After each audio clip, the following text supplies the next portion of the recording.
Hey everybody, it's me, Alex, and I just want to make this little discussion video on something that has been on my mind today. Lego has announced that they are discontinuing the Bionicle line. Now, for those of you that don't know what Bionicle is an original IP Lego created back in 2001 and spanned until 2010. In which case, they canceled it after that year. Well, 2014 came, and Lego announced they're bringing back Bionicle, which fans, and as of today, Lego has announced has called it Generation 2 or G2. So they had this 3-year story plan for this new for this relaunch of the series.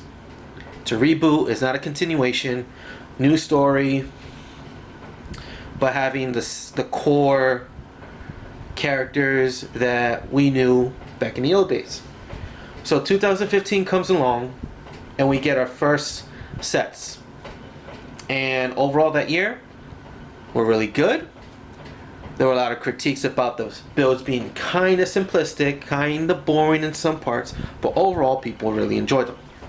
This year comes around, we get the sets, and they're a lot more detailed, a lot more customized pieces, customized builds, and in my opinion, this year was a vast improvement of last year.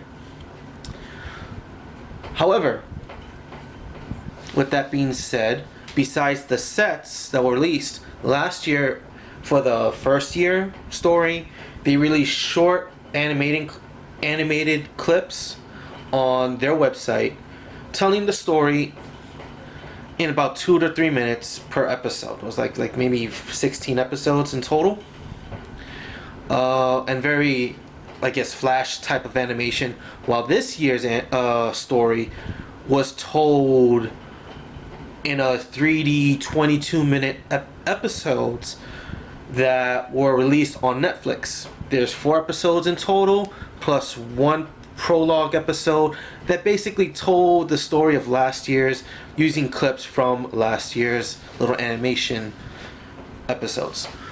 But today, with the release of the last 2 episodes of this story, what I stated before, Bionicle is being discontinued. A year short of their intended 3-year storyline. And in my opinion, Lego dropped the ball on this line. Now, even though we had story from the animations and the episodes on Netflix, at least for last year, telling the story in the animated shorts was very sporadic. There was no set schedule of when those episodes were released. You'll get 3 episodes 1 week. A couple of weeks down the line, you get 2. A whole month later, get a couple more. And people kind of lost interest because they don't know when these episodes are coming out. And as well as telling them in the animations, they had books planned to tell the story expandedly. Unfortunately, the first book was released late in the year, which basically retold the story of the animations of that same year. A couple of weeks at most, or released, when those animations were done and they already told the story. So it made no sense to release that book at the end of the year, while they could have released that book, towards the middle, during the summer, or shortly after the first wave of figures hit. So there was a lot of complaints and a lot of worry that with Lego kind of fumbling around on the story, is going to affect the sale of the line in total. Now they try to fix that up with this year, but in my opinion, it was too little, too late. The show, the books were, though they were coming out, they didn't come out the way other theme sets that Lego has that have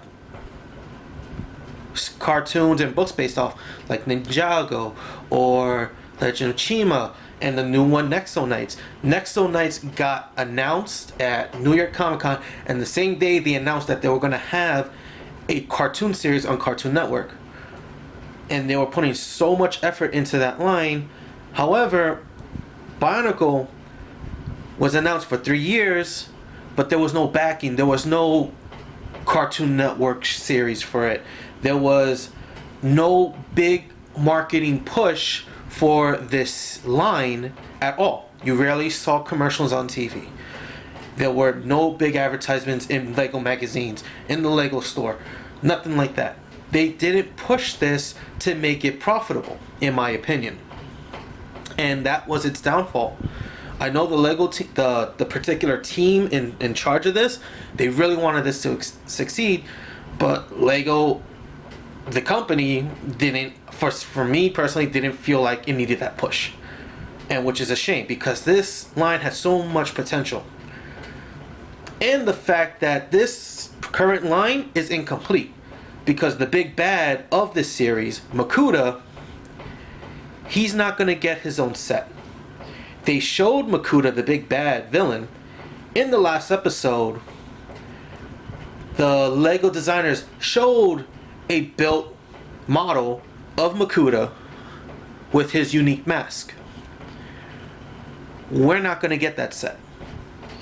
And unless someone can find a 3D model of the unique mask, get a 3D printer, print it out, sell it on Etsy or whatever, and people could buy it and buy the pieces that they need, no one's going to get Makuta. So for me personally, this set is incomplete without Makuta himself. So overall, I really enjoyed this line. I really wish it would have continued, but at the very least, the design team that told this story were able to end it.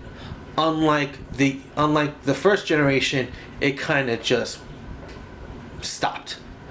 The story was still continuing, but it just stopped. So that, I guess you could take that away. So will Lego bring Bionicle back? I doubt it. So there's that. I want to say, for people who have collected the Bionicle sets, I hope you enjoy them. I enjoy every single set. And like I said, this year's sets, vast improvement of last year's, but I still enjoyed every single set. And I'm happy, for at least for me, that I was able to complete the sets that were released, even though I'm saying the whole line is incomplete without the big bad. But I mean, that's all I want to say. And this is Alex, and I will talk to you guys later.